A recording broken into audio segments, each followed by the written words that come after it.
Good morning, my fellow Michiganders. Good morning, my fellow Americans.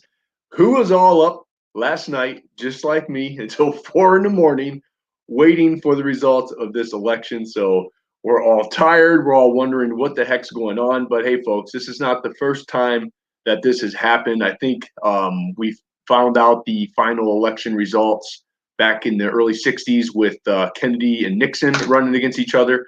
So we have obviously checks and balances put in place for these types of scenarios. Here's the good news. For the past couple months, what have we been hearing is basically a complete and utter landslide victory going towards who? Vice President Biden. And that has not happened. President Trump is obviously looking very good.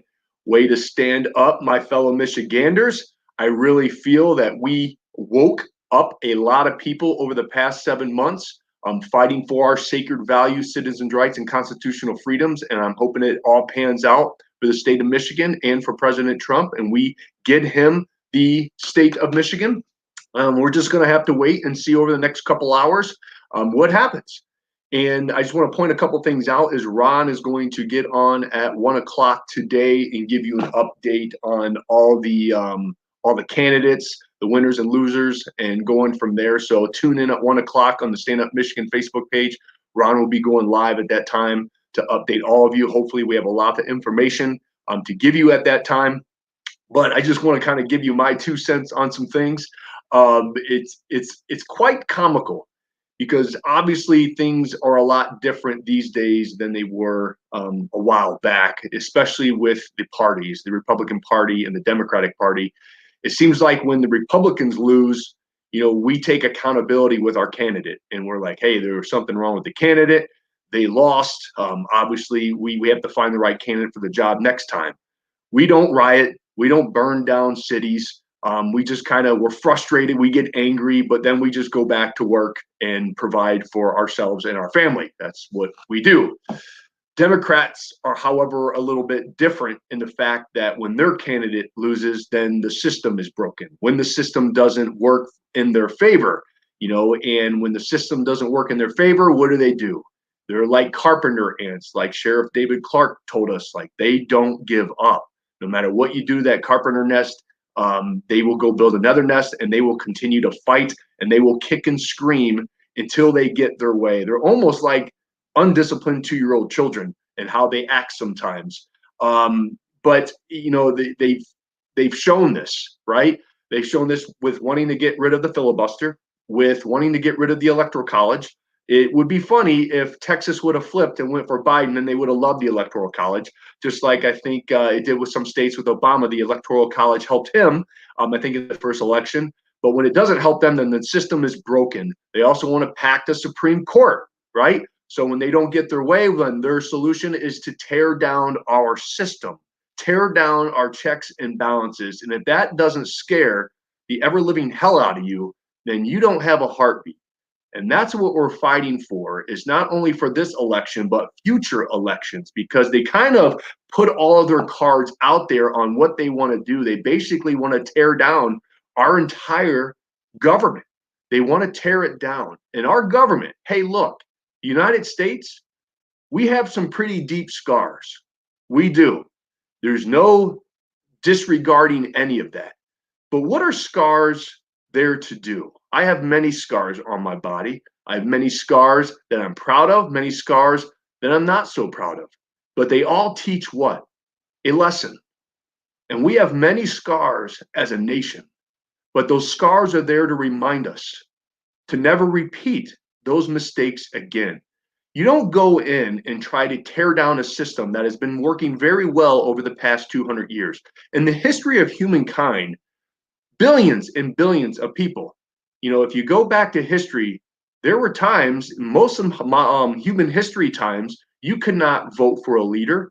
You would not be able to vote somebody out. The only time we've been able to do that is recently in our history.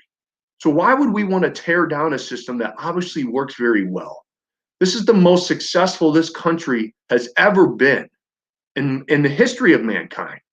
We do not see people trying to leave this country to go to other countries. We do not see people leaving this country to go to socialist or communist countries, do we? Everybody's trying to do what? Get in. And why do you think that? The one thing that I always love and I always admire is the people who come from these horrible countries like Venezuela, like the old Soviet Union, people that were under communist rule, socialist rule, the people that come over from Cuba that swim, that put their families' lives in jeopardy to try to get over here to freedom. I always love to hear their stories and their appreciation for this country. It's a little different. And granted, I feel that people that have been here for the longest, we got a little spoiled. We kind of live in a bubble. That's why I love talking to our servicemen and women who go overseas and fight for this country. They have a different perception, don't they? They've seen the worst of humanity. They've seen how governments can treat the people. So our system in the United States, it works. It's not always perfect, but it works.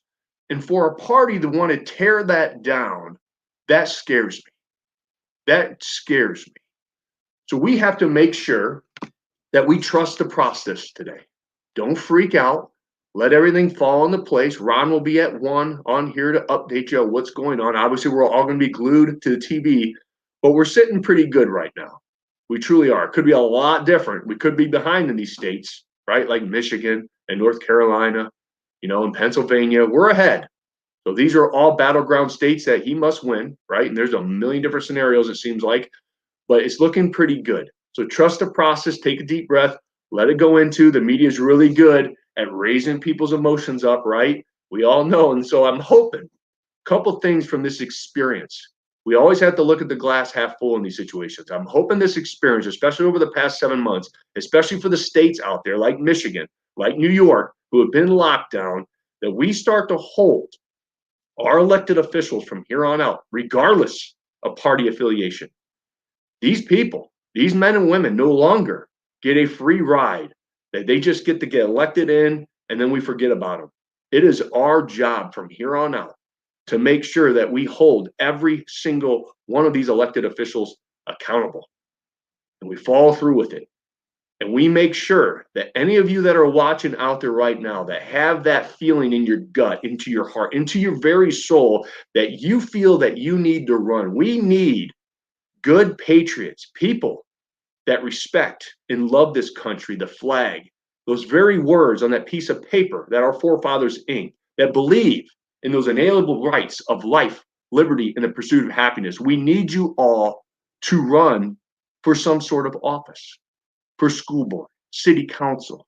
I don't care what type of government that it is, but we need great people to run and to sacrifice. Because a lot of times when you run for these things, you are going to sacrifice your time with your family, maybe time away from your business, maybe even salary. I don't know what situation, but we need good people to stand up because I feel like our country is on a scale right now and it's tipping to either side.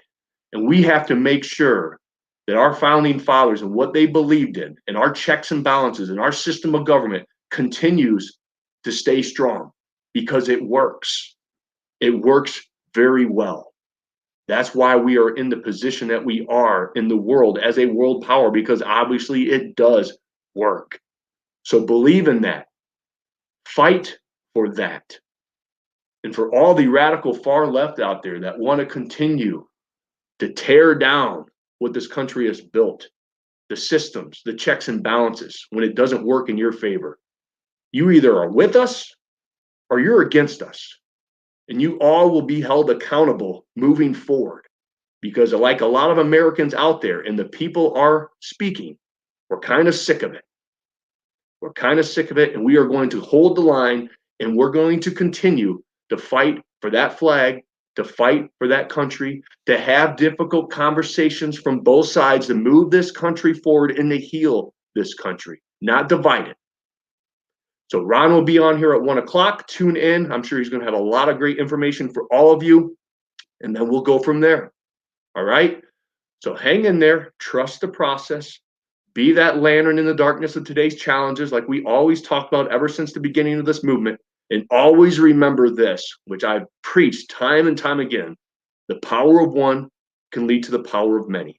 We just need to continue to have patriots like all of you to stand up and fight for our country. Until next time, God bless you. God bless the state of Michigan.